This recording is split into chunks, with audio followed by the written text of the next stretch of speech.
صل على محمد وآل محمد. اعوذ باللہ من الشیطان اللعین الرجیم. بسم اللہ الرحمن الرحیم. الحمد للہ رب العالمین بارئ الخلائق اجمعین، والصلاة والسلام والتحیۃ والاکرام علی اشرف الانبیاء والمرسلین سیدنا و نبینا ابی القاسم المصطفیٰ محمد. اللهم صل على محمد وآل محمد. وعلى آل الطيبين الطاهرين المعصومين الهداة المهديين الذين أذهب الله عنهم الرجس وطهرهم تطهيرا.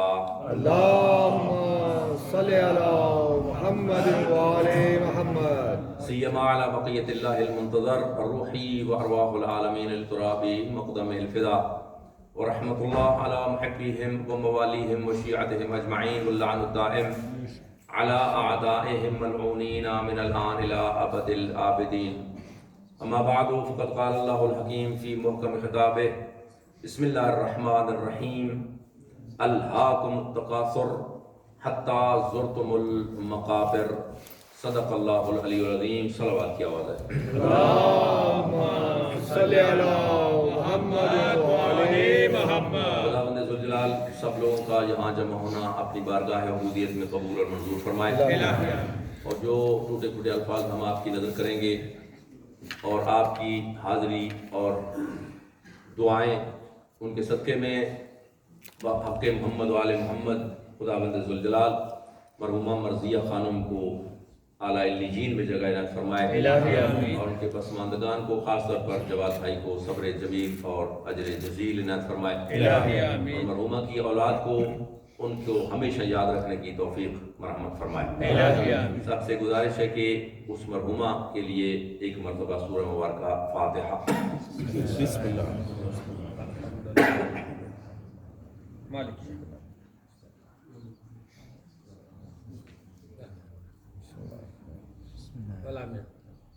بسم اللہ الرحمن الرحیم.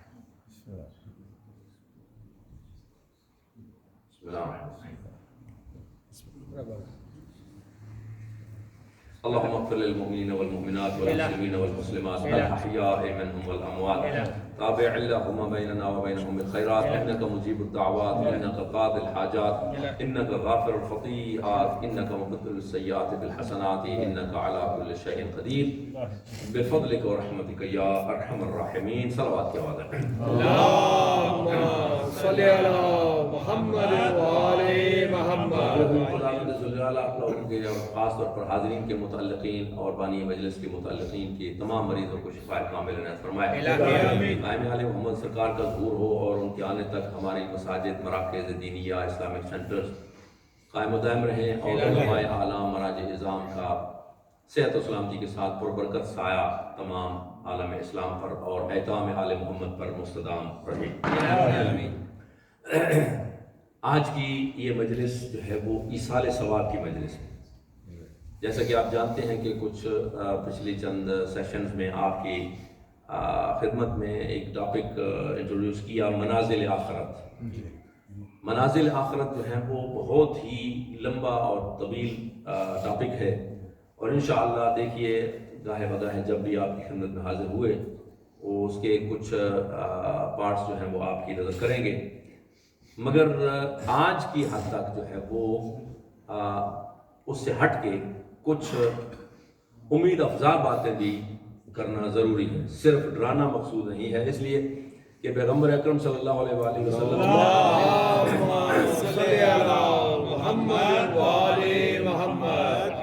سب سے پہلے ارسلہ بالحق بشیرا، کہ اس کو خوشخبری دینے والا پہلے بنایا، وہ نذیرا، اور ڈرانے والا بعد میں. تو ایسا نہ ہو کہیں کہ آپ کے اذان شریفہ میں آ جائے کہ یہ کیا ہو گیا، مولانا صاحب تو ہمیشہ صرف وہاں ڈرانے کی باتیں کرتے ہیں. تو کچھ وہاں بچ بچاؤ کی باتیں بھی انشاءاللہ شیئر کرنا ضروری ہے. تو عزیزان محترم، جیسا کہ آپ نے عنوان کلام دیکھا کہ میں نے سورہ مبارکہ تکاثر کی پہلی 2 آیتیں آپ کی نظر کی ہیں. بسم اللہ الرحمن الرحیم. الہاکم التکاثر حتی زرتم المقابر. خیر اس میں مقصود نہیں ہے، اس لیے کہ انشاءاللہ پھر کبھی اس ٹاپک پہ، کہ دنیا ایسی شے ہے کہ جو انسان کو مشغول کر دیتی ہے۔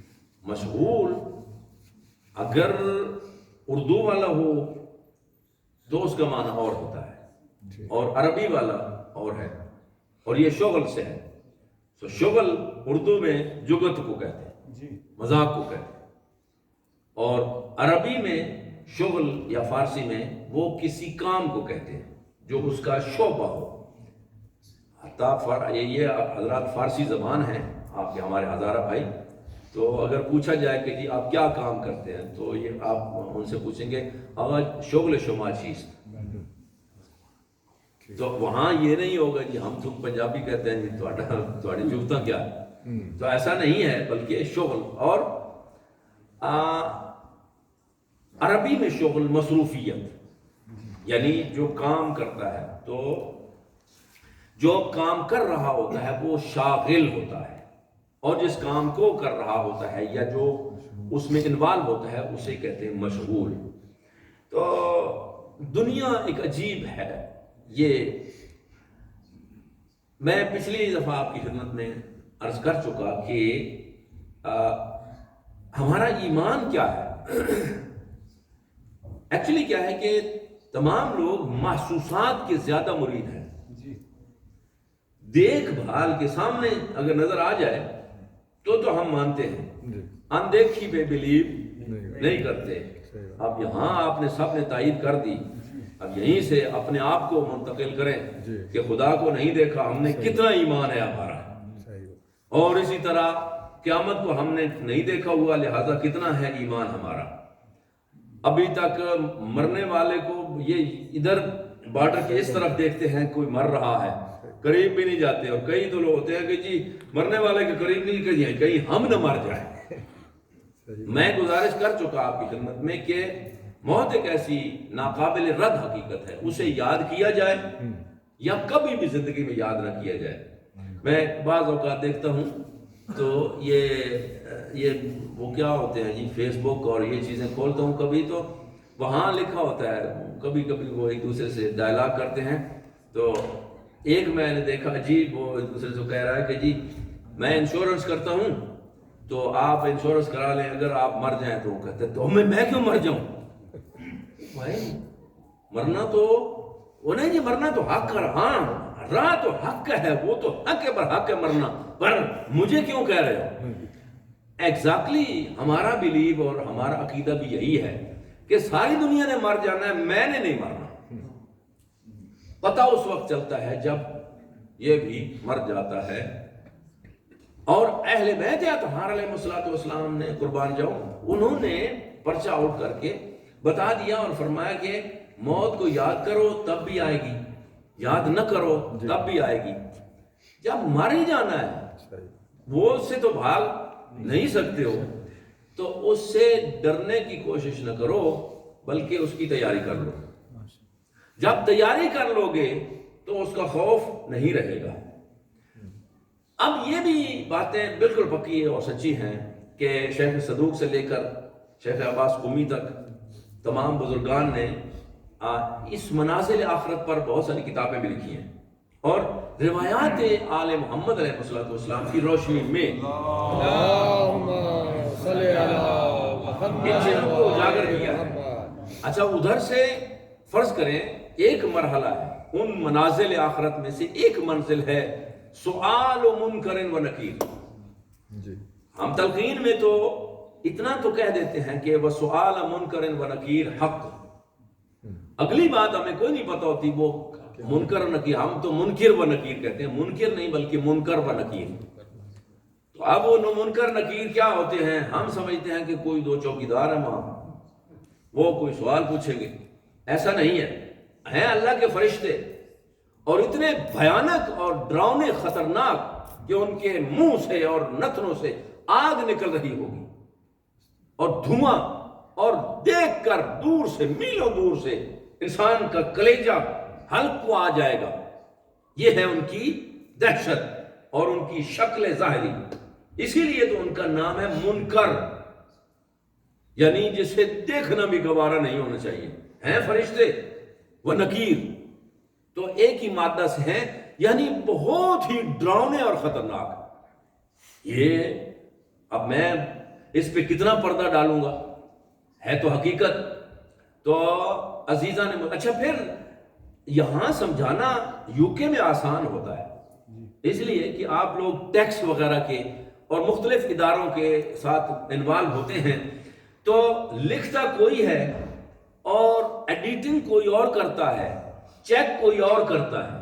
یہی بات پاکستان میں کی جائے تو وہاں بہت سارا کچھ چل جاتا ہے، وہ ریکارڈ بھی مٹا دیتے ہیں، لیکن یہاں وہ کرنے نہیں دیتے ہیں اور نہ ہی ہوتا ہے۔ لہٰذا یہی وہاں ہونے والا ہے۔ یہاں ہمیں بتایا گیا کہ جی وہ دو فرشتے ہیں، ایک ادھر اور ایک ادھر، وہ لکھیں گے لیکن آگے وہاں وہ فائل دے دیں گے، ان کا کوئی کام نہیں ہے۔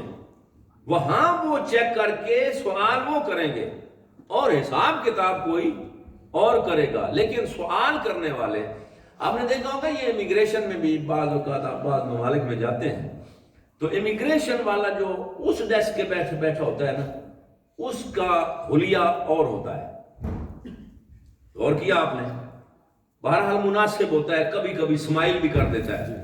جو سسپیکٹ آ جائے اس کا پاسپورٹ لے کے اس کو کہتے ہیں یو آر ڈیٹینڈ، وہ ڈیٹین کر کے بٹھا دیتے ہیں، اس کے پاس اور بندے جاتے ہیں، ہوتے وہ بھی امیگریشن والے ہیں لیکن وہ ایزی نہیں ہوتے، وہ دکھنے میں بھی ذرا ٹف اور خطرناک سے لگتے ہیں۔ اب پتہ نہیں آپ کے ساتھ ایسا ہوا کہ نہیں، میں دعا کرتا ہوں نہ ہو، لیکن بہرحال لوگوں کے ساتھ ایسا ہوتا ہے، وہ جو ڈیپورٹ بھی کر دیتے ہیں اور ویزے بھی کینسل کر دیتے ہیں بغیر کسی وجہ کے بھی، ان کا دماغ آ جائے تو، چونکہ اتھارٹی ہے۔ تو ایسے ہی منکر نکیر جو ہیں وہ امیگریشن والے ہیں کہ جو چیک کریں گے کہ آپ کا سامان کیا ہے، ادھر لاؤ چیک کراؤ، کسٹم ڈیوٹی آپ نے کیا کیا کیا ہے وہاں، اور وہ سوال جو کیے جائیں گے تقریباً 14-15 سوال ہیں، میں ان کی طرف انشاءاللہ پھر کبھی آؤں گا۔ آج ان کے سلوشن کہ آپ زیادہ پریشان نہ ہوں، تھوڑا خوش بھی ہو کے جائیں۔ تو منکر و نکیر کے بارے میں ایک تو بات پکی ہے کہ ہم تلقین بھی پڑھتے ہیں کہ وہ سوال تو کریں گے، سوال جب کریں گے تو ان کی وہ سختی، وہ پہلے مولانا حضرات نے ہمیں بتا دی کہ جی اتنے ڈراؤنے ہیں، اتنے خطرناک ہیں، تو ان کے کوئی بچنے کا بھی طریقہ ہے، ان میں کوئی تبدیلی کرنے کا، ان کا غصہ ٹھنڈا کرنے کا۔ قربان جاؤں آل محمد علیہ السلام نے پرچہ آؤٹ کیا اور ہمیں بتا دیا ہاں اگر یہ کام کر کے جاؤ گے تو ان کا خطرہ ختم، اور پھر وہ ڈراؤنے نہیں رہیں گے بلکہ تمہارے دوست بن جائیں گے۔ ان اعمال میں سے جو ہمیں کر کے اگر جائیں تو بعض اوقات آپ کرتے بھی ہیں، لیکن صرف میں جو یہاں ایڈ کروں گا، آپ اب سے بعد میں جب کریں گے تو نیت یہ کر لینا کہ یہ میں عمل کر رہا ہوں قبر کی آسانی کے لیے، یا منکر و نکیر کے سوال آسان ہونے کے لیے، ان کی کیفیت بدلنے کے لیے، ان کی ہم سے ڈیلنگ آسان کرنے کے لیے۔ تو وہ اعمال کیا ہیں چھوٹی چھوٹی چیزیں۔ اب یہاں ایک بریکٹ میں کھولوں گا، آپ حیران ہوں گے کہ جی بعض ایسے اعمال ہیں روایات میں کہ ہے مستحب، واجب نہیں ہے، ان کا ثواب واجب سے بہت زیادہ ہے۔ واجب نماز کا تھوڑا اور مستحب نماز کا بہت زیادہ، واجب حج کا تھوڑا، مستحب زیارت کا بہت زیادہ، واجب روزے ماہ رمضان کا اس کا اجر تھوڑا، اور جو مستحب روزے ہیں ان کا زیادہ۔ ان اعمال میں سے منہا، علماء ارشاد فرماتے شیخ صدوق خاص طور پر کہ منہا جو منکر و نکیر کو رام کر دیں گے، اعمال آپ کے، اور ان کو نرم کر دیں گے، آپ کا دوست بنا دیں گے، وہ ہے ماہ مبارک رجب اور ماہ مبارک شعبان کے۔ ماہ رجب کے 18 روزے جو رکھتا ہے اس نیت سے کہ منکر و نکیر قبر میں مجھ سے نرمی سے پیش آئیں، اور شعبان المعظم کے 9 روزے جو اس نیت سے رکھتا ہے کہ منکر و نکیر کا سوال جو ہے وہ قبر میں میرے لیے آسان ہو جائیں۔ معصوم ارشاد فرماتے ہیں اگر وہ اس نیت سے یہ کام کر کے جاتا ہے تو ہم ضمانت دیتے ہیں کہ منکر و نکیر اس کے لیے خطرناک نہیں رہیں گے، بلکہ اس کے شفیق اور اس کے دوست بن کے آئیں گے۔ اب وہ جب دوست آئیں گے، توجہ میری طرف رہے، تو کیسا لگے گا؟ اب وہ ان کا ڈر ختم، وہ آئیں گے آپ کو السلام علیکم مسکراتے ہوئے، السلام علیکم کیا حال ہے بھائی، آ گئے ہو؟ اب ایمانداری سے بتائیں کیسا لگتا ہے؟ کہیں دور دراز انسان کسی انجانے علاقے میں پہنچ جائے، کوئی جاننے والا نہیں، سارے ہی ڈراؤنے لگتے ہیں، اور ایک یا دو بندے وہاں سامنے آ جائیں اور مسکرا کے کہیں السلام علیکم شاہ جی کیا حال ہے جناب، خیریت ہے، تو آپ کو کتنی خوشی محسوس ہوتی ہے۔ معصوم ارشاد فرماتے ہیں جو یہ رجب اور شعبان کے یہ روزے رکھ کے جائے گا، اس نیت سے اس کو وہی خوشی محسوس ہوگی۔ ماشاءاللہ۔ وَمِنْهَا زیارت الحسین ابی عبداللہ الحسین، اللہم صلی علی محمد وعلی محمد۔ منکر و نکیر کے سوالوں کی سختی کو نرمی میں بدلنے کے لیے زیارت امام حسین علیہ السلام، قربان جاؤں، حسین کی زیارت عجیب یہ ہے کہ کسی اور معصوم کی ہر طریقے کی زیارت نہیں ہے، ان کی ولادت شہادت پہ ہے، لیکن حسین وہ آقا ہے جس کی شہادت ہر دن کے لیے اور ہر جمعہ کے لیے اور شب جمعہ کے لیے اور عید کے لیے اور غدیر کے لیے اور شب برات کے لیے اور لیلۃ القدر کے لیے اور اربعین کے لیے اور عاشور کے لیے اور پہلی محرم سے لے کر 10ویں تک ہر روز کے لیے علیحدہ۔ حسین معلوم یہ ہوا کہ حسین اس سسٹم کا مین رکن ہے کہ اگر وہ مائنس ہو جائے تو سارا سسٹم کولیپس ہو جائے گا، اور اگر پلس ہو جائے تو سارے کا سارا نظام الہی اپنے آٹومیٹک سسٹم کے ذریعے سمودھ چلنے کے لیے آمادہ ہے۔ اس لیے کہ اس کو حسین ابن علی نے وہ ٹیوننگ دی ہے کہ جو 50 سال میں وہ ساری کی ساری مشینری اسلام کی زنگ آلودہ ہو گئی تھی، ڈیمیج ہو گئی تھی، خراب ہو گئی تھی، حسین ابن علی نے اسے اوورآل ایسے کیا کہ جس چیز کی اور جس پارٹ کی ضرورت تھی اس کو ٹیون اپ کر دیا،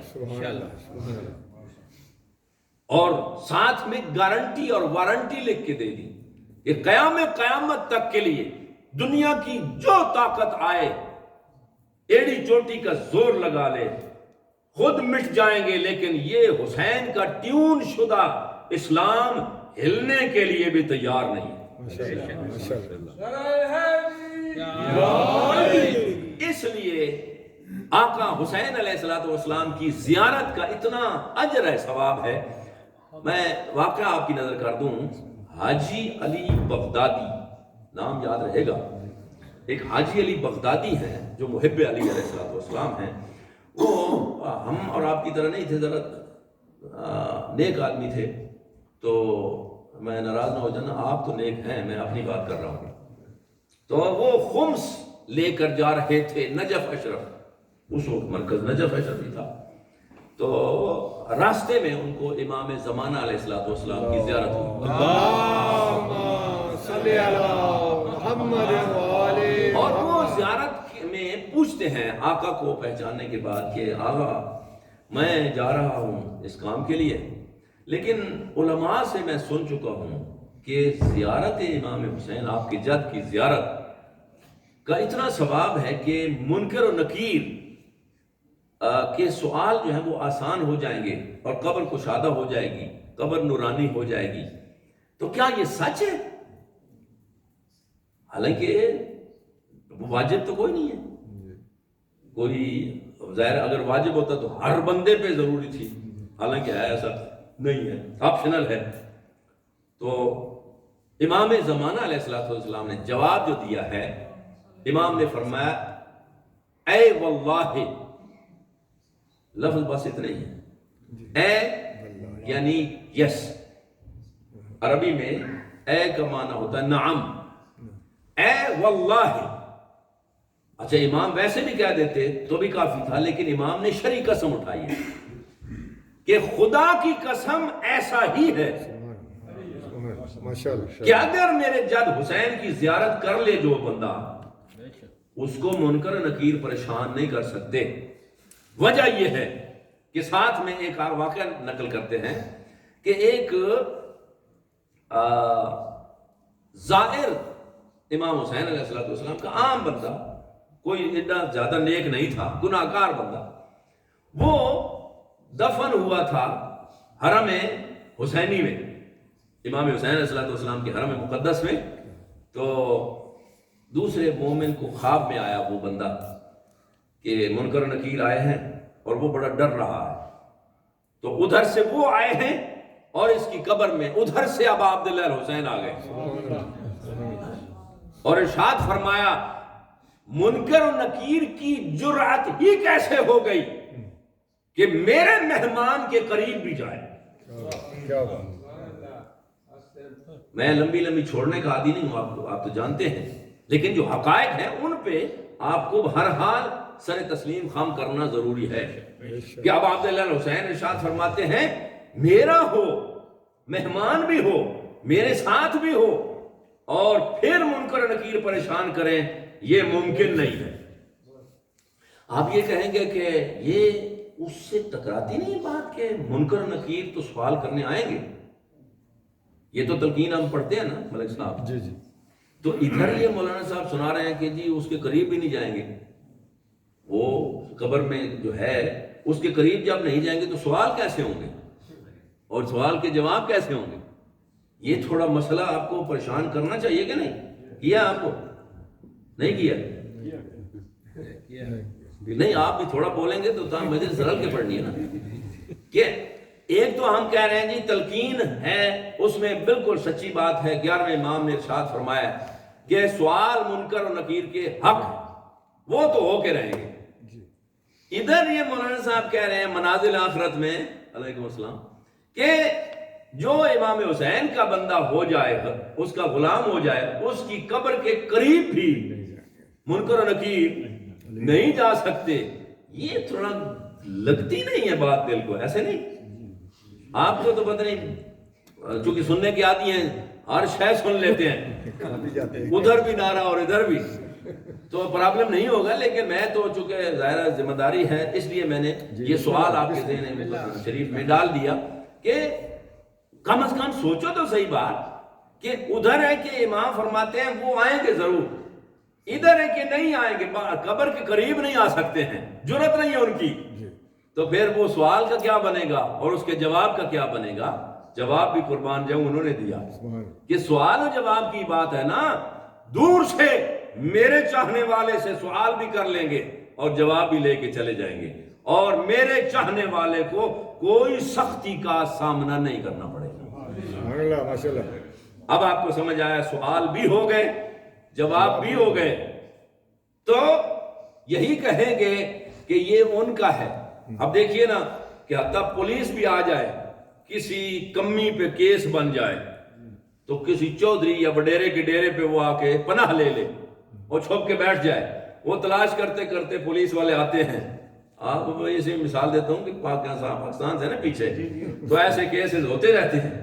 تو وہ جب اس کے سامنے بھی بیٹھا ہوتا ہے، وہ چھپا نہیں ہے، وہ وڈیرے کے سامنے بیٹھ کے، اب پولیس اس کو دیکھ کے بھینگی آنکھ سے دیکھ تو سکتی ہے پر اٹھا نہیں سکتی، اس لیے کہ وہ وڈیرا کہہ رہا ہے چلے جاؤ بھائی یہ ہمارا ہے.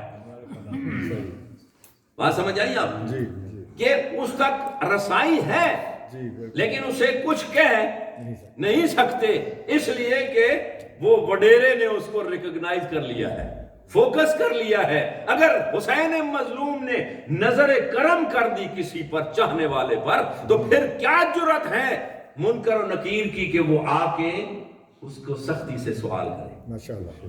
تربت میں آئے مجھ کو جگا کر چلے گئے، تربت میں آئے مجھ کو جگا کر چلے گئے، عفت اٹھائی سر کو جھکا کر چلے گئے.